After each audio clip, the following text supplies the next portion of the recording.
Ndichema mwana ndichema nisina matondolika chikafu ngati murume auye mumba ipapo akatenga imba ndikamubvunza kuti ko ndakanzwa kuti mwakatenga imba tikanzi ndonoudzwa ndawakuudza izvo sandibvunza izvo ndobva ndanyarara mene wokuibva wanditi sheri ita kudai so timboona kuti murume wako anokudai izvo takamutera kumashops ndobva ndamushedza ndakati baba oscar ndauya ndaenda mwana wenyu timbuditsire mwana wenyu ndakunoshandira chirema changu kozi handina kuti ndokumuchengetesa ndobva wati mwana anisvo zvakufurira izvozvo ndiyani ndakati ndine ndikutota vanhu vambambo ndobva akatangonesana nemwina wangu mwina wangu bva atorera mwana bva mutambidza mwana wemaoko haana kumutambira nguva yobva atakakura mwina wangu vanhu bva wabata sisi wangu bva uya akati bamwini ndokumburotana nemi zvikanzi buku zvikanzi chero kwamunoda zvikanzi ndichauya kumbeko saka ine handizoti kumba kwati akauya here meseji takatozoiona vachena aitaura kuti ndauya kumba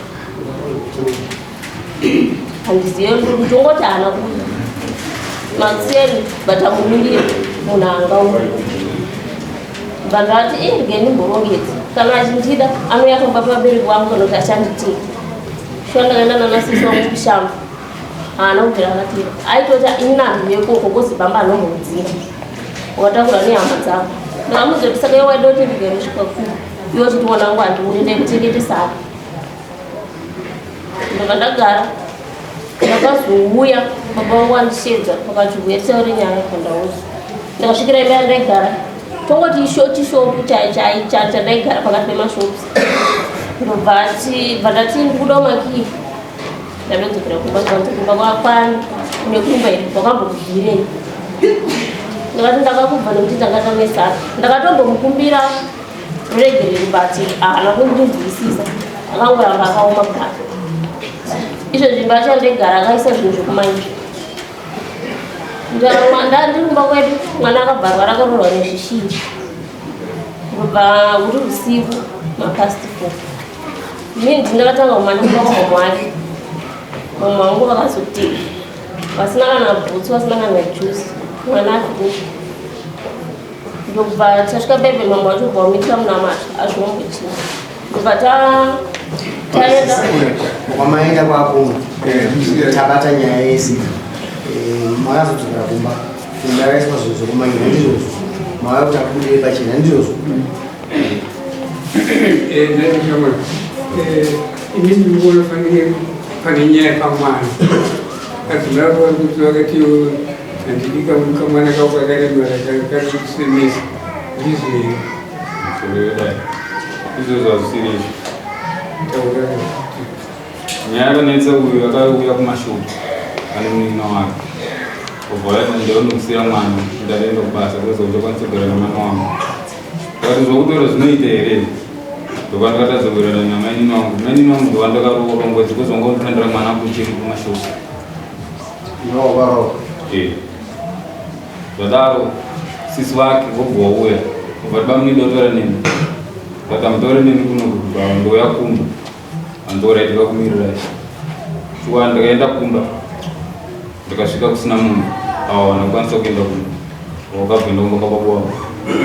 Vanhu vasendera message kuti village maita sei avanokindwa ndo vandazoenda kumba. Kune network. Mangwanani makuseni wazopindura message kuti message ndaiona banandara. Jairo ndo mazina yangu akatuta zvinhu. Kubveya to ndagona kumbira yeye. Kutodzokera panyaya yechirema chekutaura nemudzimai ari mwana chirema, iwo wakaziva rini kuti mukadzi uyu ari mwana chirema? Musoro wedare mukadzi uyu ndakatomurora tiri nomwana wake kudhara zvokuchirema idzi ndati wakaziziva rini kuti mudzimai uyu ari mwana chirema? wakaziva ndisandavarorana naye. Wakabva wamuda zvako uchitoziva kuti ari mwana chirema? Nhasi iwewe waiziva kuti chirema chiye chiri kuchengetwa nomunhu, wabva wati aiwa iwewe wauchada chirema ichi, hauri kufungidza kuti achazochengeta chirema chiye chawaiziva iwewe kuti chinochengetwa nomunhu, chinochengetwa naye. Pamusoro wedare mwana uyu haisinya kunzi chirema kana kudii. Ndakati mwana ngamboenda kuna baba wake. Of course mwana wemabatiro aitwa namai vake vacho ndaitombotsurawo saka zvaizonetsa kuti ndaitombokurwadziwa nemwana. Rimwe zuva kamumba ndasvikewo pakatoziva ibva kwambuya wake ndokunzanyanya kuti wazive but uyu anamudira pachena ndonyaya yekunetsa kuti mwana uyu haana kiya kozi akaanonoita something wrong ndinakoti wasiyana nemurume wake anobvira mbudziko muna mwana wake. Akubvunzwa kuti iwo wakakodza kugadzirisa kuti mwana chirema here wakati wakagara ipapo apo wakutsanangura kuti aiwa mwana uyu haasi chirema. Saka achena kuziva kuti iwo zvakutoona kutaura chokwadi chaichi chako chaicho ndechipi. Ukutoratidza kuti munhu anonyepa mune zvizhinji zvake zvamuchataura. Pamusoro wedare ini haana kuti mwana haasi chirema.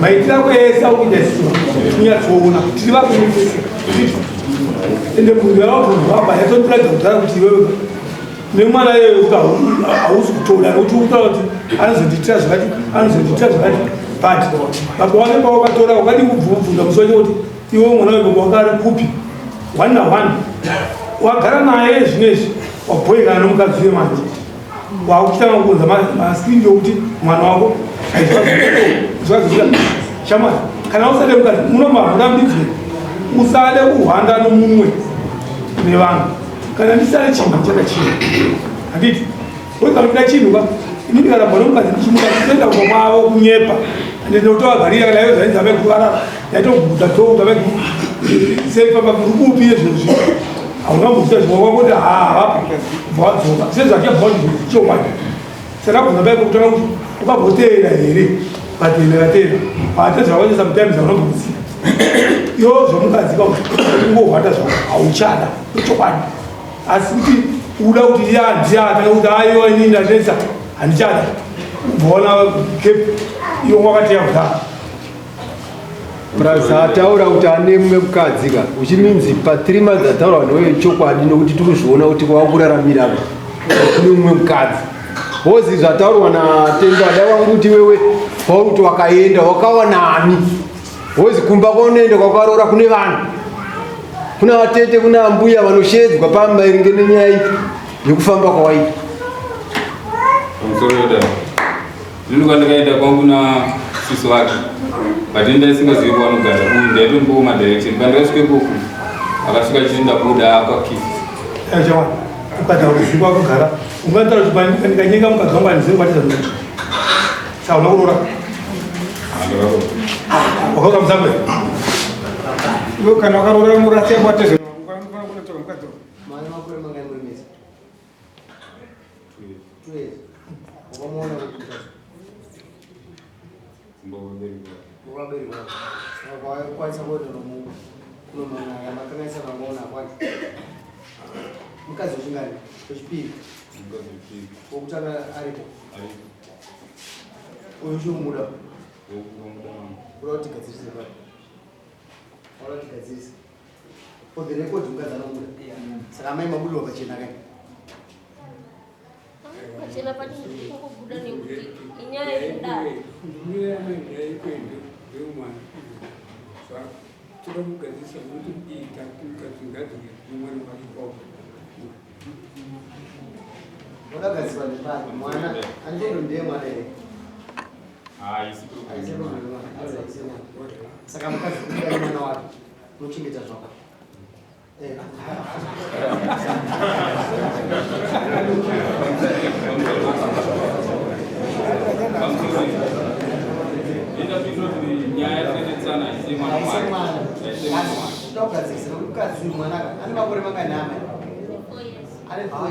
Mwana anogara nana mai vake andinozvo saka isada kuti tiwirirane chama mukadzi womuna handigona kusiparita mwana kuna amai vake otori kubvunza nesanzvo racho ndonyaya iripo wakatigadzirisire pake pamusoro inini bako pano munhu remera kwazi mashoko andoriti akautowandipa musoro mwana iyi saka unotupa mwana anenge ari boza pachawataura chinobati handichavanzoona iyi nyaya yakutaura komana ndekutaura zvaarifunga kuti zvinozoitika kuti anogona kuzodai ndozogurema uyu komana hasi mwari nokuti uri paura mwana ndonoziva kuti munhu anofambiswa wakati achadai so uye hasi mwari akamiriro nguva yake kafanira yaakaisa pamwana uyu nyaya vemaona ndaita haisei kuzonzera kuti mwana achazovuka chitishi uyu mwana wake mudundu rakari kuti mwana hasi kuda kumuona pamba pana munhu haasi kuda mwana ipapo akatenderedari zvakakada kusura chizvenga mukadzi ari kumuda bati mwana haasi kuda ita sei haasi kumuda handiti izvo zviri paurere shama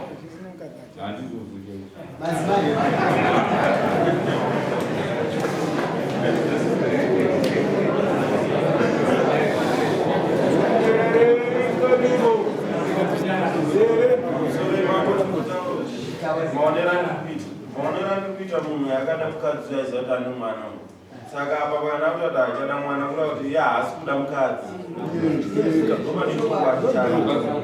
rumuna saka tozvifambisa sei isusu tozoti mwana uyo anefoyesa anofagara anamai akoza mai acho anakiya nemwana wake vanenge vari kumbiri iwo unekiye wacho unge uri pai ndotogara chinesana naye mudzimai wangu nekuda kwemwana wake saka toita setibatsire mari saka ndakazoti mwana ngatimberewa nababa wake mawaenda namai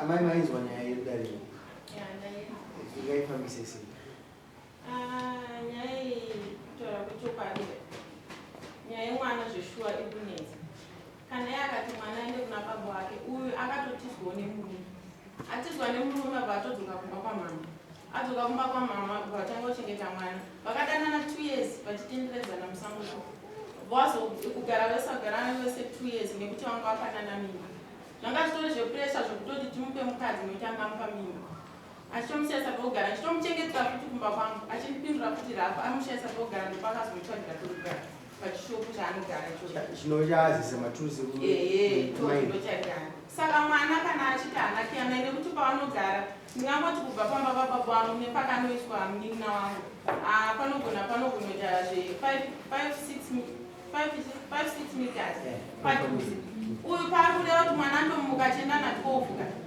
panotofambika saka mwana wangu achinji aiwanika kwamama mama vachibudawo vachienda kwaenda ndokwaishedoyotorochi mwana saka ari disabled yake saka anoti chero paangomuka kunyange dosinogro anongoenda kupi kunamai vake saka paisvika uya aibvati achingosvika mwana uya aibva tosvika kusvika azomuudza chikwadi kuti handidichi mwana wake inyaya uya kuwanda nemunhu akanga asingazivi kuti hakuna munhu anokumbira kuti mwari mupei chirema chirema chinongouya atiti nhasi pamwana waurikudaro iye wako wobva wamupfuwa namari uchamuita sei? Uchamuti here ngaabve kana kuti unoita sei?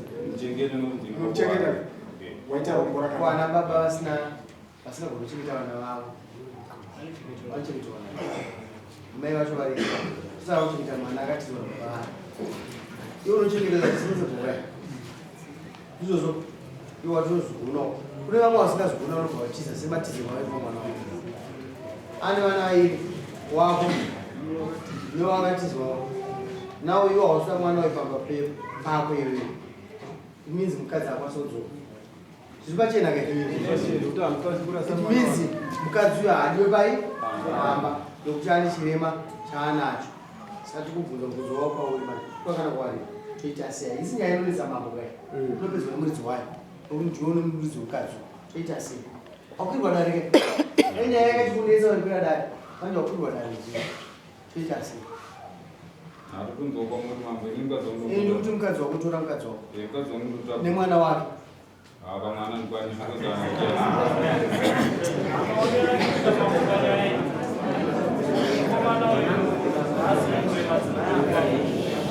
chinyarara tinzwe urati amai kunokwana kuzevezerana kuti aya murume asina mukadzi mimi muzvonose ozi chirema chifanwa kunzi nokuti wazara mwana anorema saka ngaashaye munhu anomubatsira pete zvikwauri imba yako iri pera hapana saka amino zvikwamuri manzi wazvotara murume wenyu murume wenyu akurema murume wenyu ari kukutai kasi mwana wenyu asikushida muchaenda kurumaeekutia mwana wenyu ndozvigopanga mama sarizainegenima musazivona mumwe musiya mwana achitambudzika muende munodya chingwa chinomajariri murume wenyu uyu akutonyeka watiti achinji vabereki vangu varipo maiguru vamuko kwamiri nomainongakaki wakatouya ukamupfugamira ukamupfugaenda kufunganisa saka mwana wake wamati hamusikumuda takumutakure toenda naindi ndakunoka uya kaomisa musoro handikwanisa kugara nemunhu akapedza 3 months asipo mune nyaya yemataraja basa sisi mukadzi wakamupfeka skate size pabvekwamuona varume vese tinofuura tokatora kuti muono kuti madofa akawanda kuti anoziva kungobvisa rugwara asina kutenga wamupfeka saizi anyama inini 33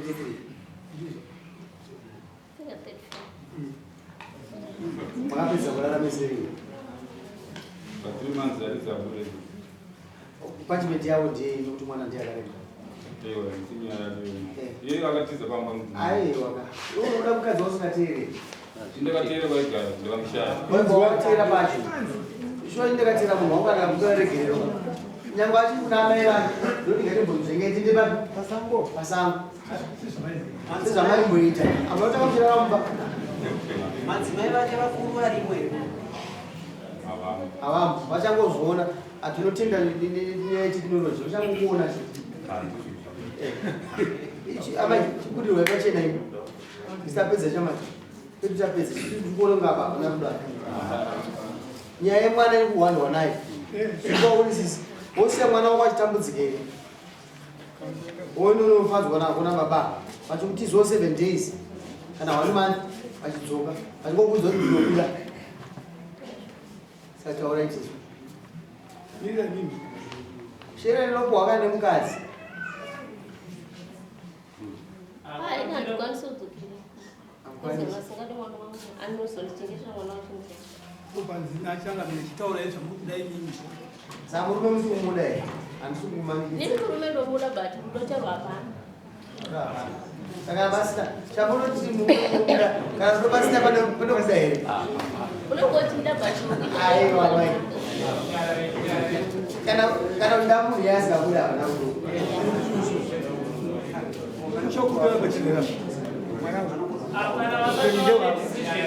chimbogaraisumuka kupitaakatibudza kuti mimi ndokuza zvamukuda akagarira bhemberi anoziva kuora kwaro pasana zvinouya hasi kuzotira ora kasi ari kungozwa vake kuti tinge tida kuzoora inini akandishandisa akandipedza Why am I? Mimi murume ari kudai but hasikwanisa kupa shereni. Imi nokonzero kuti kutopa murume shereni nezvikonzero izvo zvamatsanangura. Kuti uri kuda inini but mwana wangu hausi kuda. Zvinotenderwa mimi mukadzi kutoramba murume wake. Ndozvi kutsanangurwa pa. Tamirire kuramba.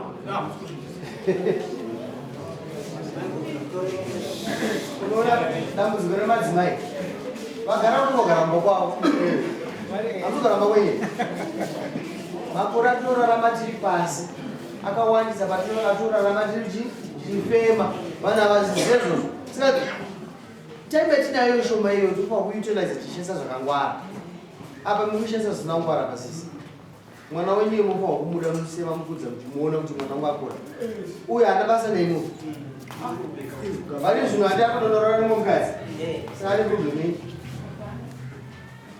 akamongayamba sisi unotaurira achakudai nechikondero zvakati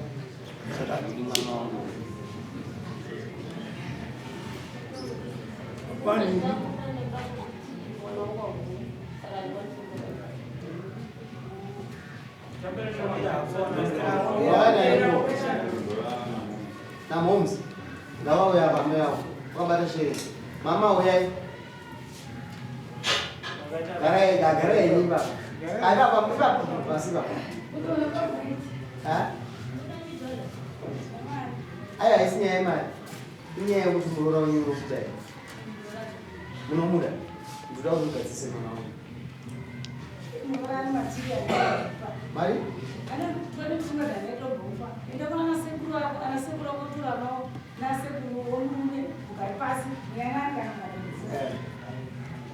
zvinoizvi zvine zvinopatasvika mimi havana zvamukanobatsirawo nazvo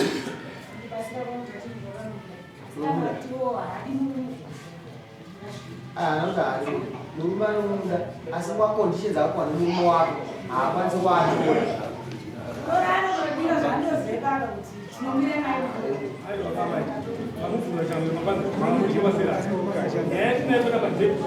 mwana wenyu mwana wake chitemani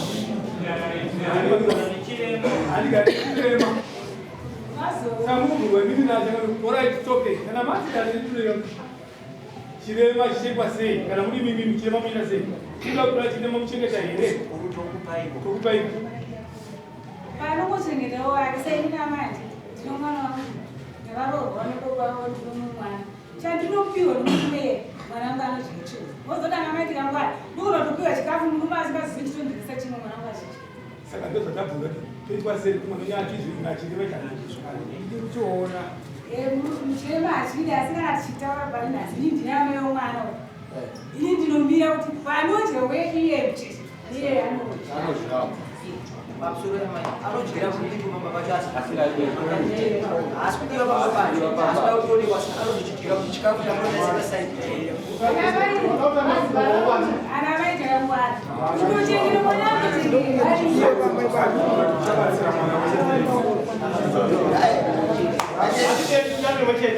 handikuramidze kutaura munosumudza henyu ruoko muno tinobatsirana kutoma kubatsirana handizvozvo samusatye zvenyu munosudza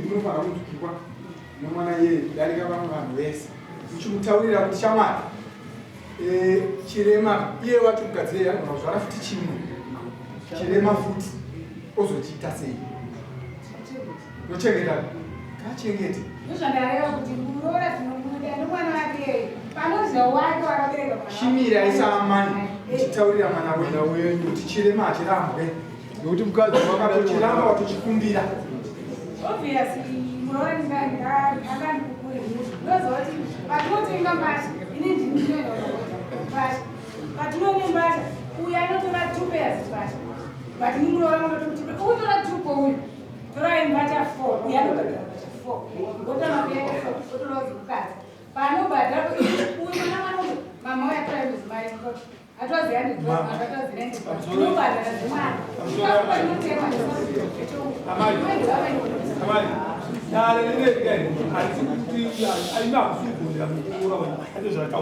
riri kuti this time mwana wenyu udzai mwana wenyu ushu kuti iwe ndio munofana kupina havana ino zvamuka Taurai mwana wenyu ndiyani nyaya. Ndingapedze nyaya. Anamai ndada kubvunza kumba kwenyu hamuna here mwana akwanisa kuchengeta mwana uyu. Amai akacho chimuona. Pomwe akuda murume wake. But maconditions ndiwo ari paya. Pamusoro mwana aigara namama unababa wangu anchiti. Asi mwana uyu paakatsvagira mukadzi wake pekugara padhuze nepamba pedu. Saka mwana hapana paitadza kuenda kuamai vake. Kutoti vaitogara vese. Mwana aizongoendawo kwaamai. Saka tikashamiswa kuti murume wekuti mwana wako handichamuda wabvepi nekuti mwana aitochengetwa kwaamai nababa. Saka kuti achichengetwa kwaamai nababa zvaakutonetsa nekuti pane mumwe mutauri akatobuda. Mwana ari kwamenino ake izvozvo akatomutakura vakaenda. Ndozvakutoronza wakavamukumbira kuti mwana tatora chidzokera nene mukadzi uye akaramba. Madzimai vazvakanaka. Mwana atorwa shama naamai. Nina wamai.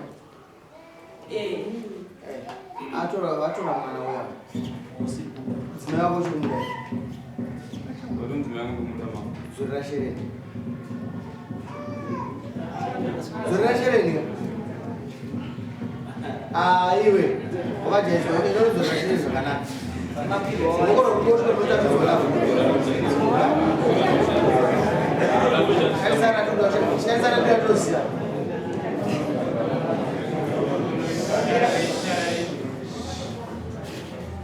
Asi chikafu ndounotenga.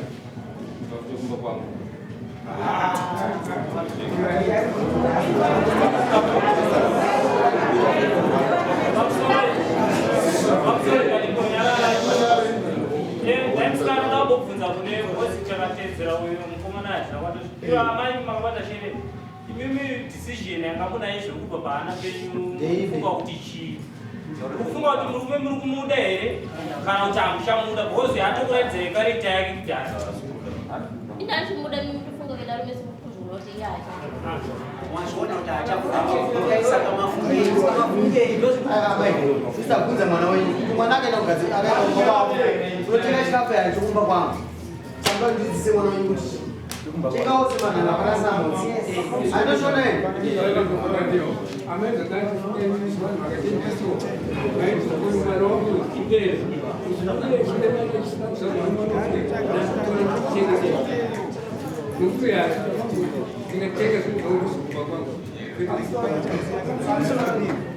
Changamire, ndingatida kubvunza amai ava kuti ndanzwa uyu muroora uyo achiti ndave 3 months achigara kuzikamwa nemurume. Amaiwo ava ndaida kubvunza kuti makamubvunza uri mwana wenyu kuti muroora uyo zvamunomuda. Ndinobvunza kuti lumezi ukaendesera mwana here chikafu akati ndinokomana Amai, munomuziya mukene. Vaibvunza kuti chikafu cheienda kupi vaididi kuti muroora uyu. Hatingawedze nguva. Varume, kwenyu mimi pane imba here? Madzimai pane imba here? Tipe shereni. Tirega kudzokeredza. Ngomba shereni. Ngotambidza. Iwewe unovuka mama yako wauze zvaitika munodai. Kana uchida mukadzi wako uchamuteera nenzira kwayo. Munotodzidzana chivana. Zvokana usina uchiteedzera iwe une pride yako zvazvako. Ningirika. Taura izvi baba vatapedza nyaya. Nokuti maonero andaita uyo akuramba unofane chirema. Asi uku kune mwana ariko wababa. Amai ava vakuendawo kutsva kwavo saiko. Uyu mwana uyu achazonzwii nokuti patoonekwa kuti baba ava havana responsibility nemhuri yavo. Ko muti uyu achazonzwii achatendeswa nani? Ko wako chaita sei? Ndobani? Zvese ndomupa mudzidzira.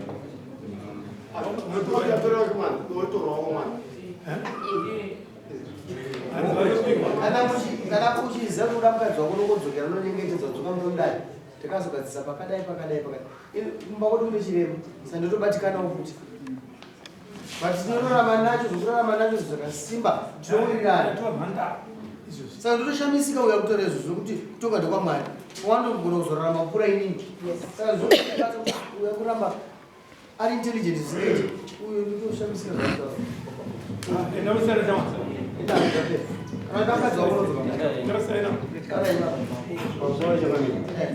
ini ndiri baba wemusikana noisipewo nzeve ndiri baba wemusikana wekuwasha wangu kuwasha wangu taura chokwadi mudzimai wake uyo asii kubva atora mwana haasati amutsika pakumusha pangu akaroora akapisa mbona anotsveke ichapinda mdavarisamonao kuti sumuka unosaina baba ende mogara ini mashu iuva ingopinda baba uyo ari pamberi sainako chama